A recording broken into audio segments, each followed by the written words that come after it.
Well, hello, Taye. My name is John Branch. I'm a professor at the University of Michigan Ross School of Business. I'm actually starting my 20th year as a professor there. I primarily teach marketing and marketing strategy, but from time to time also do some international business and strategy courses. Wow. Okay. That really sounds amazing. Now, will I have to ask you, when did you develop this passion for like international business and marketing? Is this something you've always wanted to do? It's funny you ask that because I grew up as a unilingual, unicultural kid from a small town about 2 hours north of Toronto, and I had no internationalness in my body. And then about, I don't know, my third year of university, I started getting this little itch, and I decided that I wanted to have an international component to my life. But it really wasn't until my MBA degree, when I had the opportunity to live and work in Poland, that I understood that international had to be a part of what I do. I spent the summer of 1992 living and working in a medium-sized town about 3 hours north of Warsaw. And if you remember your history, 1992 was just after the Berlin Wall had fallen, and Poland was in, a lot of upheaval. But that's what made it very, very interesting to be there and work there at that time. Wow, that's amazing. Like you say, you've been doing this over 20 years and you getting to travel. People dream about traveling around the world, but to be able to travel and do what you love and do something that you're great at, that's really amazing. I just did my 101st country, actually, about 2 months ago. I spent 4 days in Ulaanbaatar, the capital of Mongolia. Yeah, country 101, if you can believe it. Yeah. I'm a world traveler. I've been to 70, so I got some catching up to do, but that sounds amazing. You are close, my friend. You are very close. Definitely. Now I can ask you, do you have maybe like what's your top three favorite? My top three. All right, my top three: Peru, Morocco, and Bangkok. And interesting, I think that they are actually very, very similar. Although on opposite sides of the planet, they all have amazing food. They have very, very interesting histories. People are certainly friendly. They are relatively inexpensive as far as travel destinations go, and just lots of stuff to do. I highly recommend all three. Yeah, that sound like some very amazing places. I've been to visit them as well, and I really had a great time. Now you was actually teaching. Um, Now you was in France, Croatia, Peru, Thailand, the UK. What was that experience like being inside the classroom? Is it a stark difference between teaching in the States? Yeah, that's a great question. So, I actually began my career teaching in France. So, I think that one of my superpowers as a teacher is the ability to make things very simple. And I had to learn that because I was teaching in France in English to students whose first language was not English. And consequently, it forced me to think about how to communicate complex concepts in relatively simple ways. After I lived and worked in France for 4 years, I moved to England and I spent some time in England. I completed my PhD there. But during both the France and UK times, I was traveling all over the world to teach, partly because I loved it, and partly because I had to pay the bills when I lived in England. So international has just always been a part of what I do. And even though I'm now in an English speaking country, United States, and mostly teaching English speakers, I think that I still approach the classroom in that same way. How to deliver concepts in simple ways. And I will say that even though I'm teaching in the United States, a lot of my examples will be international because I think that it is important for American students and students from all over the world to get that global perspective. Yeah, yeah, definitely. It's a tremendous learning experience. Like they say, sometimes when you go to a new place, you might have culture shock, but then sometimes when you come back, you have reverse culture shock because you learn new things and you look at the traditional way of doing things differently sometimes. Absolutely, you're spot on that. People underestimate the reverse culture shock. A lot of governments do not allow their foreign missionaries, their foreign ambassadors, and other foreign service workers to stay more than 4 or 5 years. The reason being is that they begin to lose their edge, so to speak. They begin to feel more like a local and perhaps not act necessarily in the best interest of their home country. So quite often governments force foreign workers to come home and readjust, as it were, so that they regain their ability to look at the world through their own cultural lens. Wow, that's very, very interesting. Now, I wanted to ask you about being a co-director. Now, you was a co-director of the Center for Russian and East European and Eurasian Studies, and also the Digital Media Initiative. Yes. So here at the University of Michigan, I actually have multiple appointments. My primary appointment is as a professor here at Michigan Ross, the Ross School of Business. For several years, I was co-directing with a colleague of mine, Professor Marcus Collins, the YAFI Digital Media Initiative. And in that initiative, as the title intimates, we were exploring how digital media are changing the way business operates, and more specifically, the way marketing operates. But I also have an appointment at the William Davidson Institute, which is the institute here at the University of Michigan, which focuses on emerging economies. And as you mentioned, I am the associate director of the Center for Russian, East European, and Eurasian Studies, shortened to CREES. I've actually been a faculty member at CREES since I joined the university in 2006. And the reason I the reason I am involved in that center is because I lived and worked in East and Central Asia and the former Soviet Union since 1992. I was Poland in 92, Kyrgyzstan in 93, Kazakhstan, Uzbekistan in 94, 95.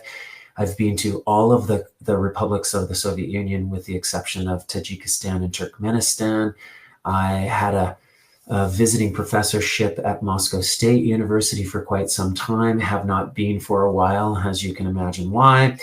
Also, I was a regular visitor at the Zagreb School of Economics and Management in Zagreb, Croatia.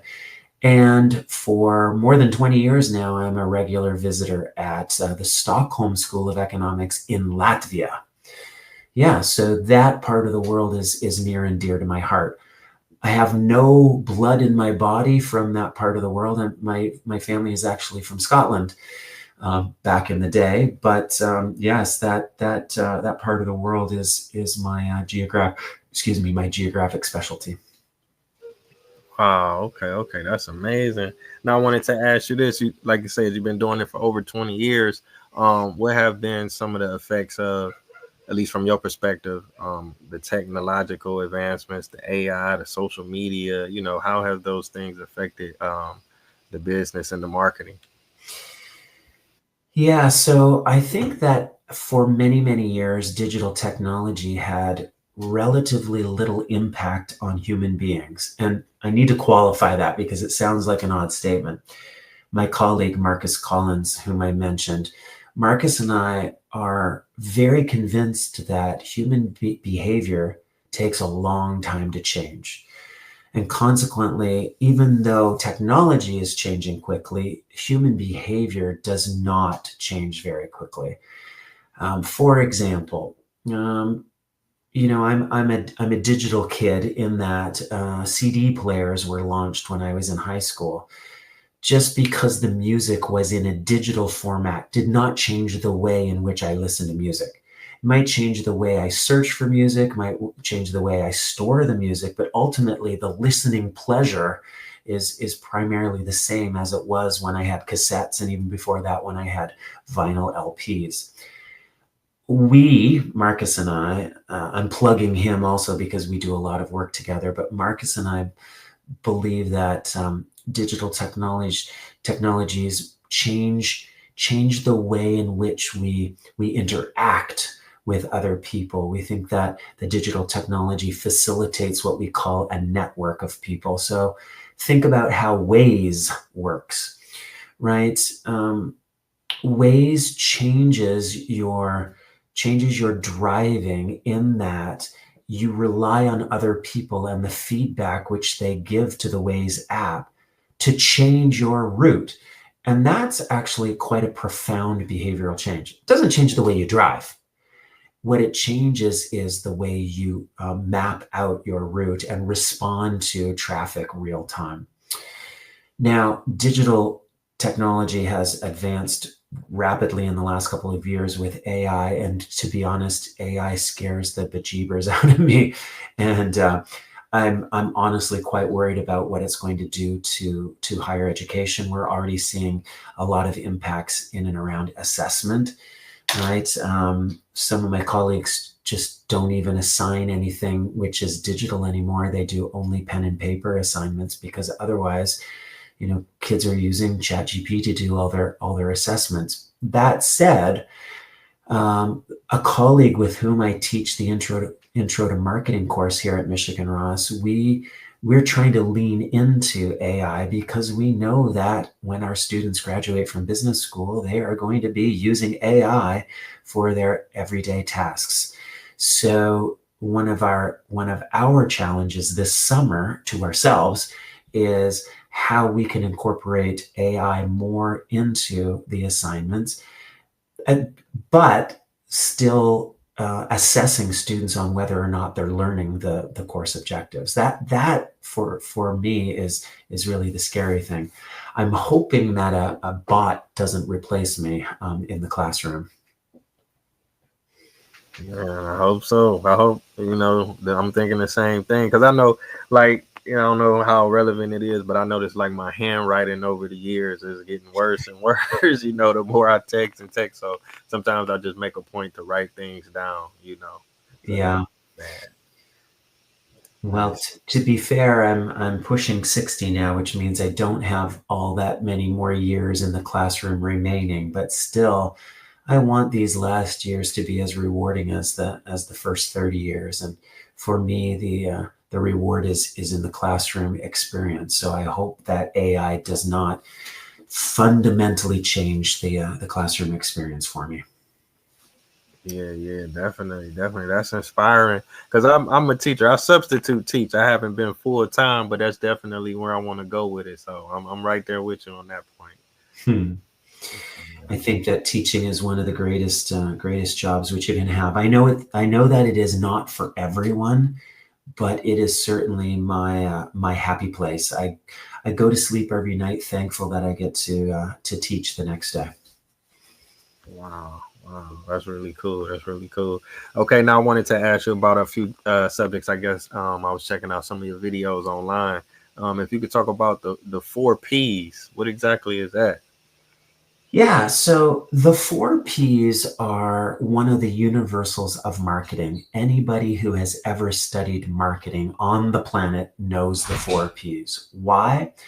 Very simply, back in the early 1960s, a professor here in the state of Michigan, unfortunately at Michigan State University, not the University of Michigan, but that professor, Professor Jerome McCarthy, was asking a very simple question. When a company goes to market, what does it take to market? And the obvious answer is a company takes a product to market, right? If you're a carrot farmer, you have carrots and you take those carrots to market to sell to consumers in the market. But he then went on to recognize that that same carrot farmer who is taking his carrots to market or her carrots to market needs to set a price for those carrots. So now he's up to two P's, product and the price. To get those carrots to the market, he must use or she must use a distribution channel. Now, Professor Jerome McCarthy was clever enough to know that a framework which is PPD is not as attractive as a framework as PPP. So he looked for a word which would essentially intimate distribution channel, and he chose the term place. So now you have product, price, place. And the fourth P comes from the idea that when a company takes a product to market, it often must communicate in the market. It must announce the farmer, let's continue with the farmer analogy. The farmer must announce when the carrots are in season and at which market the farmer will be to sell those carrots, and if there's a new color or breed of carrot coming out. So this is communication, but again, it doesn't start with the letter P. So Professor Jerome McCarthy chose the word promotion. So what we have are the four Ps. These are the standard idea in marketing, that a company takes a product to market, sets the price, uses a distribution channel, and communicates in the market. The four Ps. The universal thing which everybody learns in marketing. Wow. Okay. I appreciate you breaking that down. Let me see. I wanted to ask you about another video I got to check out. If you could talk about new product development. Yeah. So one of the things which I teach in my session on product, the first of the four Ps, is that products are like people in that they have life cycles, right? A person is born, a person matures, a person stabilizes, and then, of course, a person declines and eventually dies. Yeah, and that's the same for a product. A product is introduced, it grows, it matures, it declines, and it eventually dies, naturally or otherwise. So one of the fundamental aspects of product management is new product development, because a company must always be thinking about replacing the products which are dying naturally or otherwise. And this is what in marketing and business school we call new product development, NPD, new product development. And there are various frameworks and theories and concepts and models around new product development. But in essence, it's about replacing the products which are dying. And when I say dying naturally or otherwise, I mean products just suffer a natural death, or we, as the marketers, we pull them from the shelves when they are no longer viable. So to continue the analogy of, that products are like people, we euthanize them, right? We take them off the market. So that's the essence of new product development, replacing the products which are dying. Wow, that's interesting. Okay, okay. Let me see. I wanted to ask you about maybe a book or two or article that you have um, analyzing international business operations in the post-pandemic era. You kind of talked about the technology, but if you could go into that.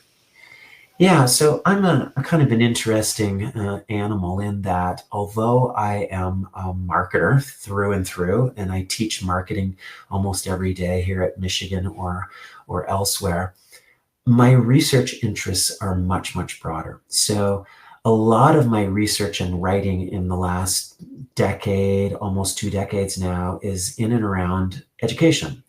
So you might notice that a lot of my chapters and books, which I'm publishing, are on things like pedagogy, educational administration, the structure of higher education.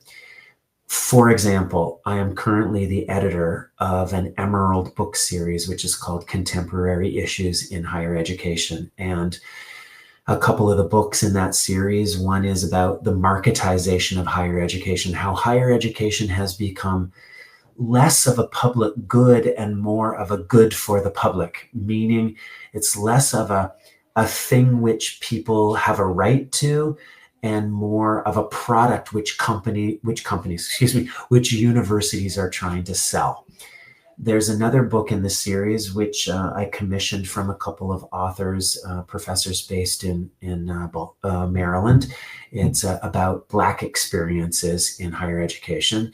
So I'm particularly proud of that book in the series because, as you can imagine, Black students, Black administrators, Black staff members, Black faculty members have much different experiences in higher education than white, Asian, or Latin students, for example.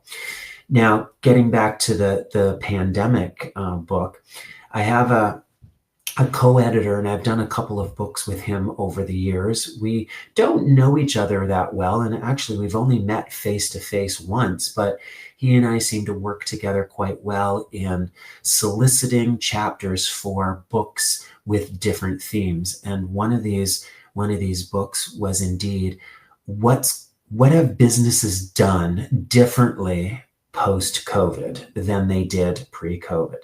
So the fundamental question thematically was, how have companies changed as a result of COVID? And the book had numerous chapters submitted by various authors from around the world. It was a good one. I liked it a lot. Okay, okay. Now I can ask you this: have you ever considered doing like a documentary on any of these subjects? Or no? Well, I would be lying to say if I haven't thought about trying to become a television star in some way, shape, or form. And I say that with a smile on my face because I have indeed thought about it. And I've even reached out to a couple of agents to help me pitch some ideas to studios. One in particular, my friend and I, Marcus Collins, whom I mentioned before, we're quite interested in the notion of we're calling it modern anthropology or modern archaeology. What we mean by that is, when you think about what archaeologists do, they're essentially finding artifacts from hundreds, if not thousands of years ago, and trying to explain how those artifacts were used in society and how those artifacts were cultural artifacts. And we thought that a television program, this is maybe a PBS or a Discovery Channel kind of program, a program which does modern archaeology, looking at modern artifacts. An example which Marcus and I always use are Beats by Dre. So Taye, I don't know if you had Beats by Dre, but when Beats by Dre were at their zenith, they had more than 50% of the global headphone market. That's incredible that more than one out of every two people around the world were using Beats by Dre. And the interesting thing from an anthropological perspective is often that the kids who were wearing these were not even wearing them on their ears to listen to music. They were wearing them around their neck, essentially as some sort of talisman or some sort of, social status marker. And we believe that there are many products in the last 5, 10, 15 years, which we could unpack from an anthropological, archaeological perspective and really dig into how those products play a very important role in society, in culture, not just as an economic object, that they're something more than that. Wow. Okay. Yeah. Yeah. That's definitely a great example. I just thought about that. So yeah. Oh, and big shout out to Marcus Collins. I had reached out to him. He said he's gonna come on the show, so I'll be in. He's the man. You need to get him on. He's an absolutely great guy, brilliant marketer, very creative, and he's just coming off the launch of a very successful book called For the Culture, which similar to what I just described, digs into how culture impacts what we do, what we think, how we feel as people in communities. It's a great read, and you need to have him on. Yeah, yeah, definitely. I think maybe next week or so. So yeah, I want to thank you again, definitely for coming through and sharing this information. It's definitely been inspiring. I appreciate the work that you have done, and I definitely look forward to the work that you have coming in the future. Now, do you have like maybe a website, or I don't know if you are you on social media or anything like that? I am. I'm a LinkedIn guy primarily. My web page is the web page at the University of Michigan, so you can learn more about me there. I would love to. I'd love to talk to you again, Taye. Thanks very much for having me on. It was such a pleasure. Thanks for the great probing questions. I hope you have a wonderful day. Likewise, likewise. So thank you so much.